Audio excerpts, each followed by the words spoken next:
It was during the war. I was a little girl then. The trucks and the motorbikes woke me in the middle of the night.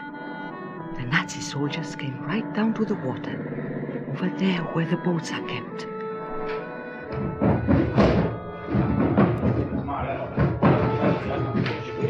They moved quickly. 2 held torches. The others placed heavy trunks in the flatboats. I watched them in the dark from this window. The officers held Rugers in their hands. They looked off into the darkness, searching for intruders. When the flatboats were filled, the soldiers rowed them out into the lake.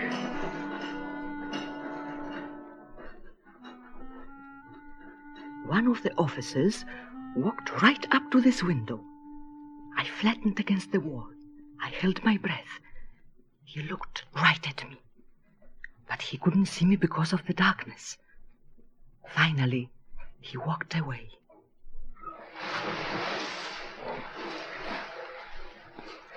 The trunks sank quickly to the bottom. The soldiers rowed back to shore.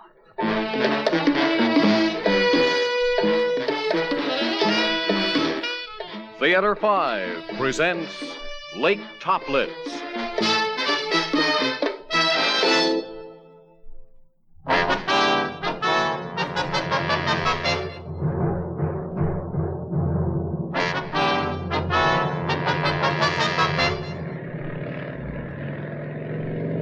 They drove up the hill onto the mountain road, and I never saw them again. It was a long time before I fell asleep. But the young always sleep. How do you know the trunks were filled with gold? Hitler's elite guard had stolen gold bullion from all over Europe. As a boy, Hitler lived nearby. He knew the lake. Toplitz is a good hiding place, clear and deep. Why is the gold still down there? Amateurs. Some found the trunks but couldn't trace them to the surface. Has anybody died? Yes. Foolish ones without the right equipment. How much gold is down there? I don't know. 1 million francs? 1 million francs? Or perhaps nothing. Horst, this is very dangerous. We are strangers here. We know nothing of Lake Toplitz. Darling, is it worth risking your life? I have risked my life to see the sunset from the top of a mountain and to watch pretty fish swim at the bottom of the Mediterranean. Innkeeper! Yes? Prepare our rooms. We start diving tomorrow.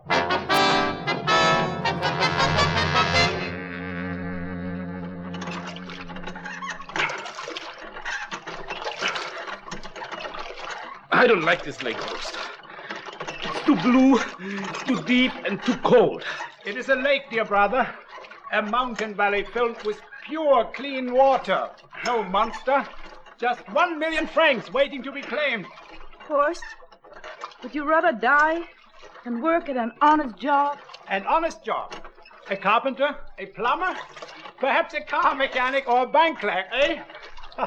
A great Czech bookworm staggering home to a cold, gloomy apartment? It doesn't have to be like that, Horst. Maria, you are a beautiful young woman. Your cheeks are tan and your body is firm. Do you wish to grow fat and sallow in the city, waiting for your husband to stagger home? What husband? Will you ever give up any of your freedom, Horst? With 1 million francs, we shall live the life of the birds. We should be close now. The innkeeper gave me bearings between those cliffs. Such beautiful cliffs. After we have the gold, Maria, we shall climb them. Hello! Hello! Maria, why so sad? I like to climb mountains, Horst, and ride with you in fast cars. I'll do anything to stay at your side. But this lake, the secrets, it seems too deep. Too dark. I've never seen water so dark. Maria is right, Horst. Reinhold, we are no longer boys. We are men. And to live our lives in freedom, we need money. But there are other ways. Listen to me, both of you. I am diving in this lake today. If you will not assist me, I shall find others who will. Now prepare the equipment.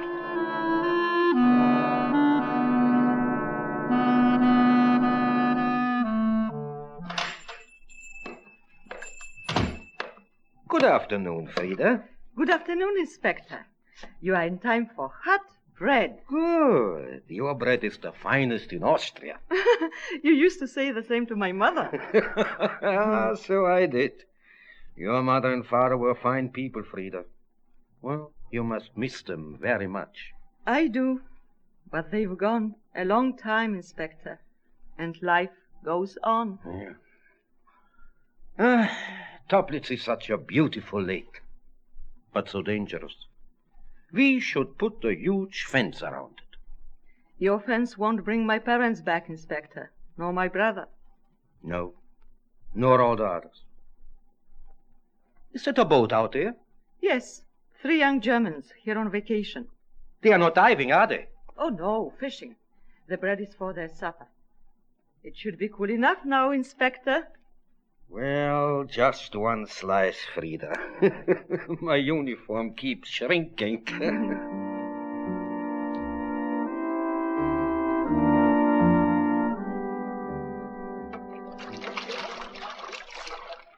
Rest in the boat, Horst. You've gone down enough. I think I found it. Big things on the bottom. Just one more dive. It's getting dark and cold, Horst. We'll mark this spot with a buoy and come back tomorrow. I've had a month of tomorrows. Watch the lines. I'm going down.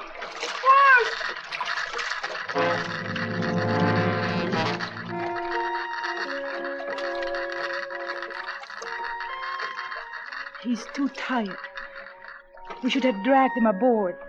Horst always does what he wants to do. We're losing the sun, Renata. Yes.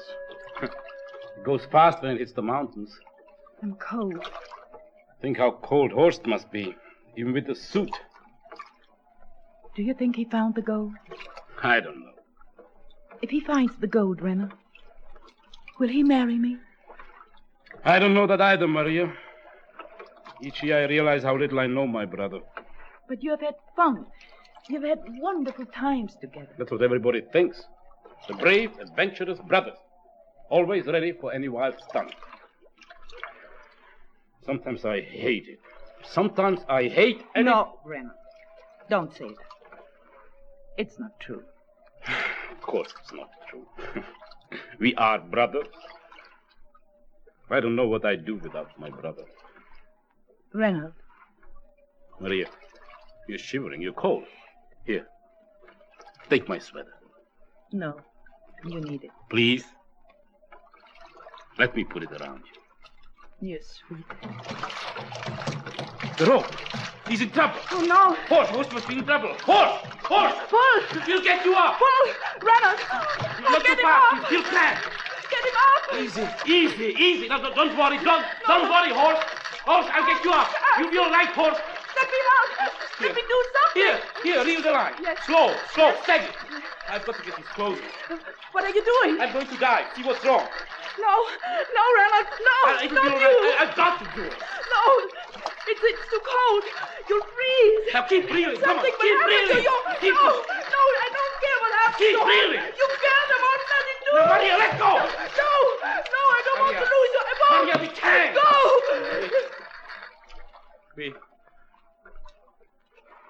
The lines don't slack. Horst. Give me the rope. Look. Just float it to the surface. No. Maria, it's no use. He's dead. I know he's dead. Stop staring at me. Maria, he's dead. No.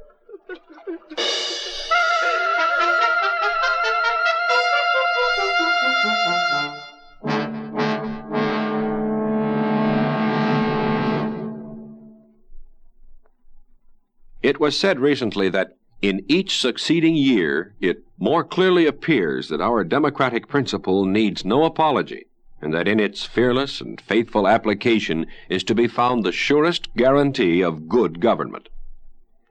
Now, each of us has an obligation to ensure this fearless and faithful application of our democratic principles. One way of doing this is to make certain, through proper use of our voters' voice, that those who are running our government are fully aware of our opinions on all measures. We all owe our nation some measure of active participation, for the surest sign of the decline of a country is when its citizens no longer take any interest in having a better government.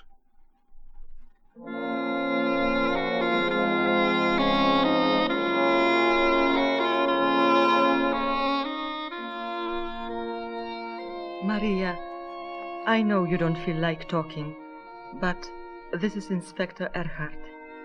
He would like to ask you some questions. Yes, understand. Miss Walt, I feel very sorry for you and the boy's brother, and I shall make this as brief as possible. Thank you. Why did you come to Lake Toplitz? Horst heard of the gold while we were skiing at Kitzbühel. As spring approached, he talked of it more and more, and finally he talked us into it. Was Horst an experienced diver? Yes. We originally met at Capri. He tested new diving equipment for a Swiss inventor. He was very strong, you see, and a very good swimmer. Why did he drown? I don't know. Do you? Well, Lake Toplitz is very dangerous. There are many strange currents. Near the bottom, anything can happen. Then why do you let people dive in it? We do our best to discourage it. Miss Walt, forgive my intrusion. Thank you. Inspector? How many gold seekers have died in Lake Toplitz? Including your fiancé? 42.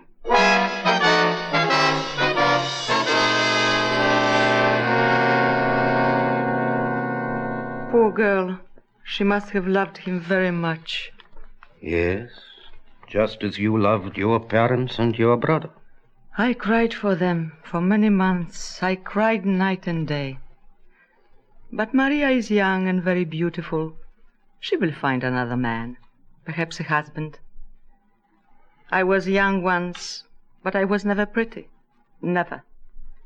My family was my whole life. When I lost them, I lost love.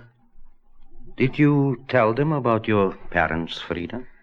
No, I try not to burden others with my problem. Did you tell them about the gold? Yes. Why? They asked me about it. They seem to know already.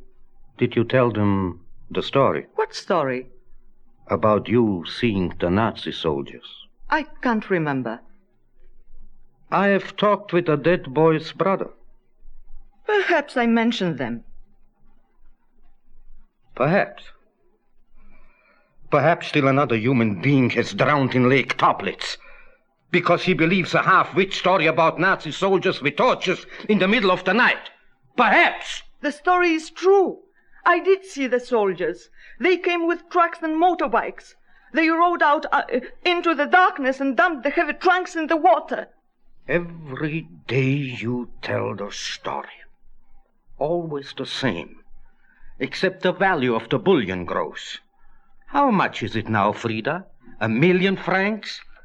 Your brother went first, 16 years old, such a bright boy, and yet stupid enough to be greedy. Then your father.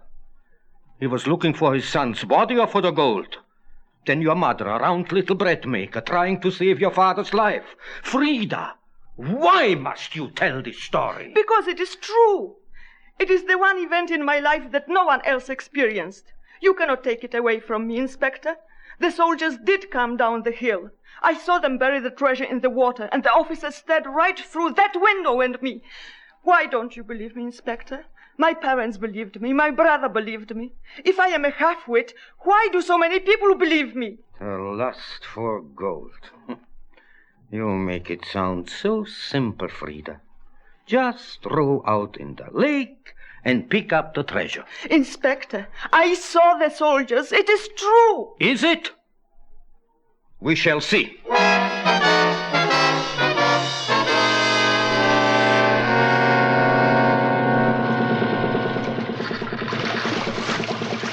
Here, help me lift him out of the water. Got the headgear. I'm exhausted. What did you find? Nothing. Just a dark log half buried in sand. Are you convinced that your brother found nothing? Yes. I am convinced. All right, men. Listen to me. All in all the boats and all the drivers. Search is over. There is no gold in Lake Toplitz. There is no treasure buried in trunks. We have searched every meter of the bottom. There is no gold in Lake Toplitz. Do you hear? No gold in Lake Toplitz. Captain, head for shore. Yes, sir.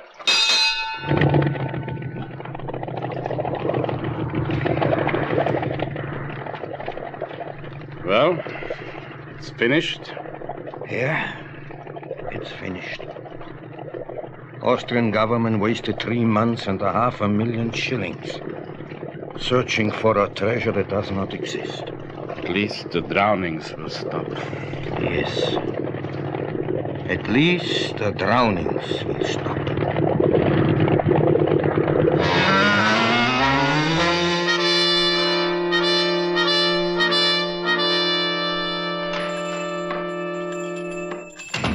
Good evening, Inspector. You and your men are in time for fresh, warm bread. The search is over, Frida. There are no trunks of gold in Lake Toplitz. But I saw them. No trunks, nothing. Just a deep, cold mountain lake with dangerous currents near the bottom. They came in trucks and motorbikes. Nothing. Frida, don't ever tell that story again. The case is closed. People come here from all over Europe to hear my story and to eat my bread. It is all I have. If you ever tell it again to anyone, I shall have you committed as mentally incompetent. But I saw the soldiers. Frida, do you want to spend the rest of your life in an asylum? The case is closed.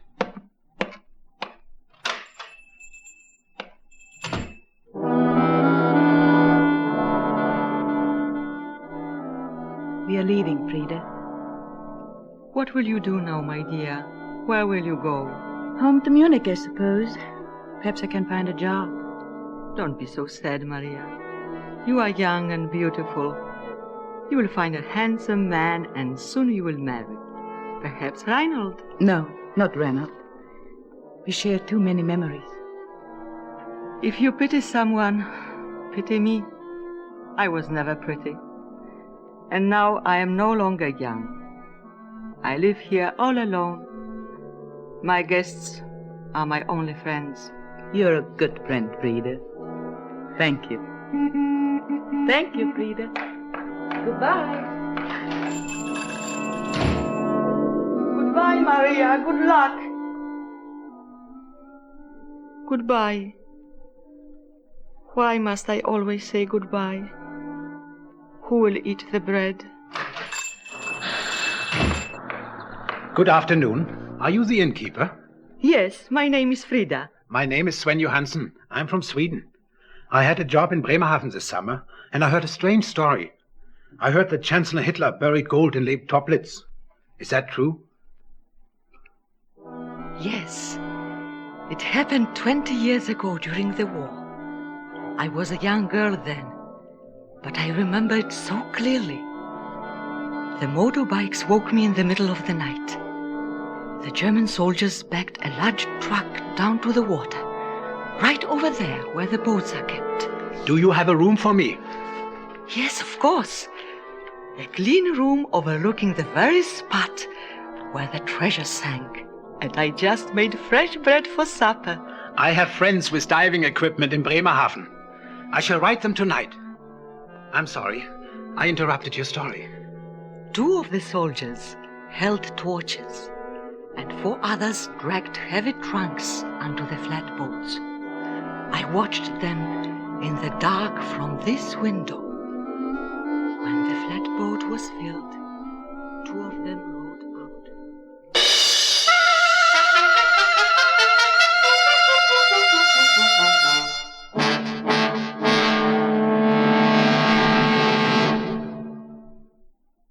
Hey, you there, boy.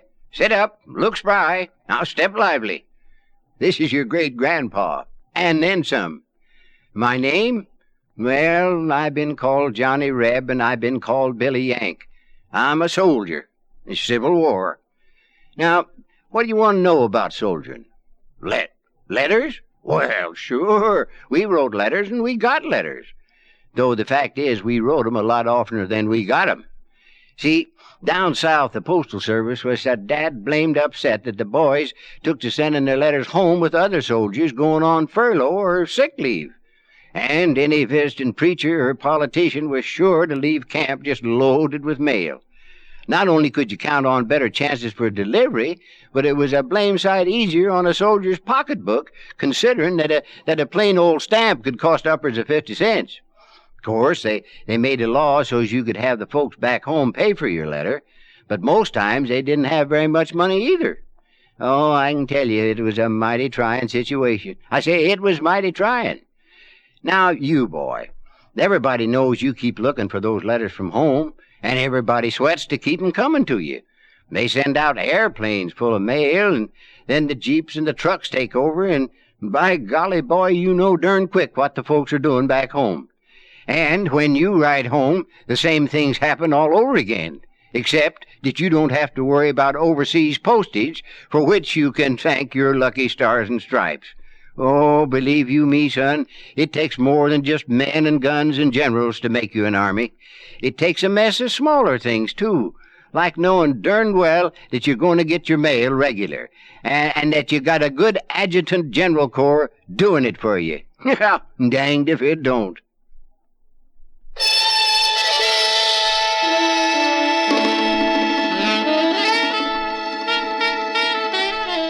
Theater 5 has presented Lake Toplitz, written by Jim McGinn, directed by Ted Bell. In the cast, Lidia Prochnicka, Theo Goetz, Claus Jurgen, Renata Mannhardt, and Vasek Simek. Script editor Jack C. Wilson. Original music by Ralph Herman. Orchestra under the direction of Glenn Osser. Executive producer for Theater 5, Mr. Lee Bowman. We invite your comments. Write to Theater 5, New York 23, New York. That's Theater 5, New York 23, New York.